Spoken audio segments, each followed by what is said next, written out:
I'm with Keller Williams, Central Oregon. Been doing real estate for about 8 years now. I was in branding and marketing for 25 to 30 before that, and sort of followed my wife into real estate. Didn't really plan on it. Just sort of happened it found me. When I first started, it was with a smaller brokerage that had grown quite a bit. We were all given Boomtown as new brokers, and it was a no cost 60-40 split, no cap. So it's like, and they were paying for the leads, so you had to perform. So it was just basically, I developed a sort of method that seemed to work. Somebody would sign on, and this doesn't make me work for everybody that it works for me.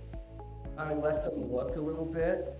I see what they looked at, see if I could share my insights on anything, send them an informed text so they're not put on the spot or anything. And then the following day I would call them to see if they got the text, and I'd follow with the same email, with a similar email. In case, I helped my wife close a $2.4 million deal with that phone number.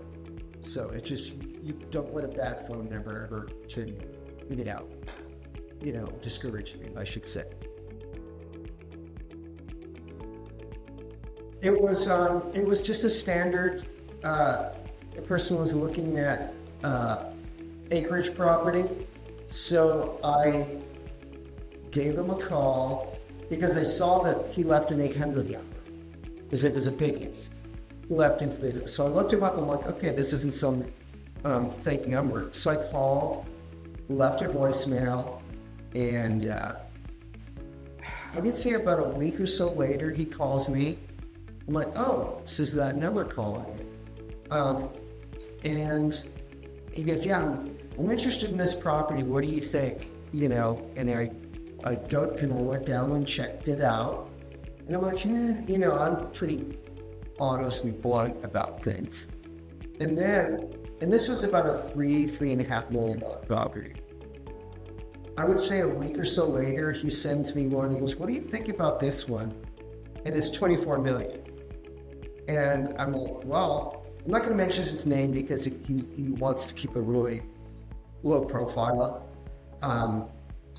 So I said, but that's a big jump from this doesn't matter. He's really down to earth. He's can afford this stuff.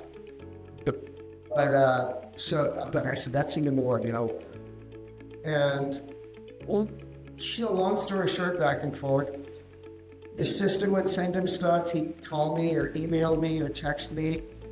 And then I would say early December, middle of December, he does, in his words, he calls me, hey, Bubba, we're coming down. So he goes, I want to look at this one. And it's just this, it's beautiful. It's called the Waddell Ranch.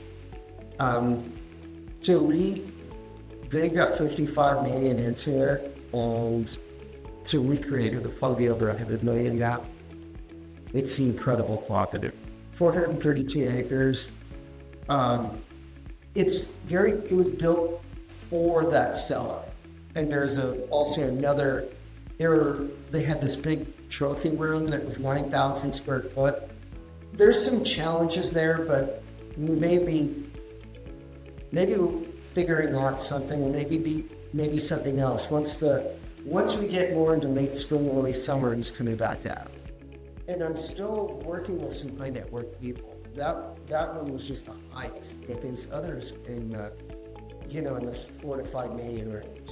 Well, they're still looking and planning on coming back out this summer too. I've showed them multiple properties.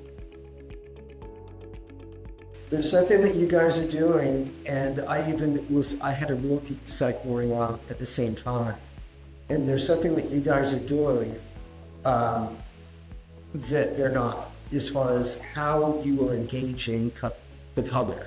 You're doing something to basically creating more of a motivation, more of a call to action motivation.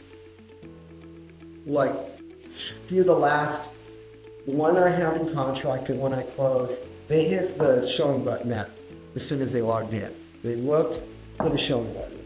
Other one hit an ROI button. And we communicated through there. Talked to a wonderful person yesterday that hit a showing request button. And like I said, you guys are like, I joked with Samantha or something. It's like, well, do you want to know our process? I don't know. I don't know if I want to know your process. Whatever you're doing, just keep doing it. It's like, you don't talk to a pitcher in the middle of a no-hitter, so to speak. You just let them do their thing. The best tip I can give any broker is to be super communicative.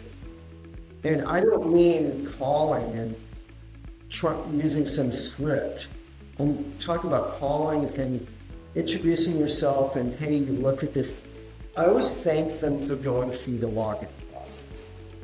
It's like, I appreciate that. And thank you for going through the trouble to get these. And I assure them, once they're in, they're safe. That's a real good tip I can share. Is because now they're in a closed system to where you can be their personal concierge, so to speak, versus Zillow, where they're getting peppered. All it takes is basically one or two deals and you're playing with house money.